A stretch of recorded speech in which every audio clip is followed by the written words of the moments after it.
Assalamualaikum warahmatullahi wabarakatuh. Halo Sobat ASN, perkenalkan saya Adinda Rizky, CPNS Pananata SDM Aparatur Terampil dari Lokapom Kabupaten Aceh Tengah. Pada kesempatan ini, saya akan memaparkan analisis isu di unit kerja saya dalam rangka mewujudkan Smart ASN dan Smart Governance. Reformasi birokrasi menempatkan ASN tidak hanya sebagai pelaksana administrasi, tetapi juga sebagai pelayan publik yang profesional, adaptif, dan berintegritas. Konsep Smart ASN ini mendorong aparatur sipil negara untuk menguasai teknologi, memiliki literasi digital, dan mendukung tata kelola pemerintahan yang transparan serta berorientasi pelayanan.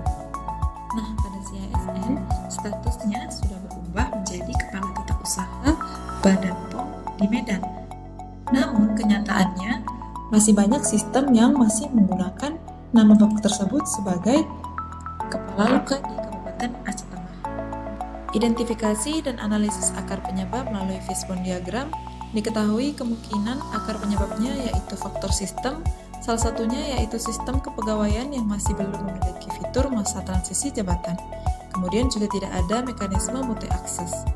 Lalu ada faktor kebijakan atau regulasi, yaitu SOP perubahan jabatan tidak mengatur detail masa transisi.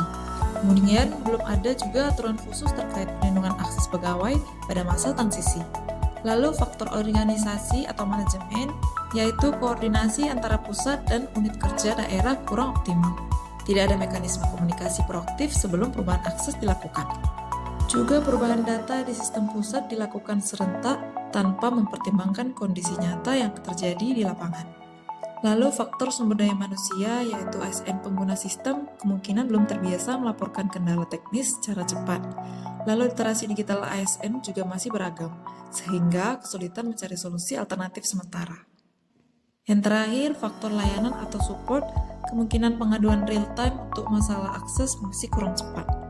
Untuk menjawab tantangan tersebut, diajukan beberapa gagasan kreatif, yaitu fitur masa transisi pada sistem kepegawaian, dengan mengembangkan opsi masa transisi dalam sistem yang memungkinkan pegawai tetap memiliki akses ke unit kerja lama hingga serah terima jabatan selesai akan sangat membantu pegawai tersebut.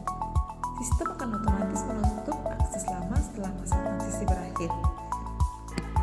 Single sign-on dengan multi access level membuat mekanisme login tunggal yang memberi hak akses ganda sementara sesuai kebutuhan pegawai. Hal ini mencegah terjadinya keterlambatan pekerjaan karena akses yang terbatas. Protokol komunikasi perubahan jabatan membuat standar operasional atau SOP komunikasi antara unit pusat, unit daerah, dan pegawai terkait. Pegawai dapat mengetahui kapan akses akan berubah sehingga mempersiapkan pekerjaan yang masih berjalan. Dari hasil analisis yang telah dilakukan, dapat diketahui bahwa tantangan dalam mewujudkan Smart ASN dan Smart Governance tidak hanya dipengaruhi oleh faktor eksternal, tetapi juga kelemahan sistem internal. Core isu yang paling mendesak menurut saya yaitu ketidaksinkronan akses sistem dengan perubahan nomenklatur jabatan, karena berdampak langsung terhadap kelancaran tugas ASN yang terkait maupun tugas saya sebagai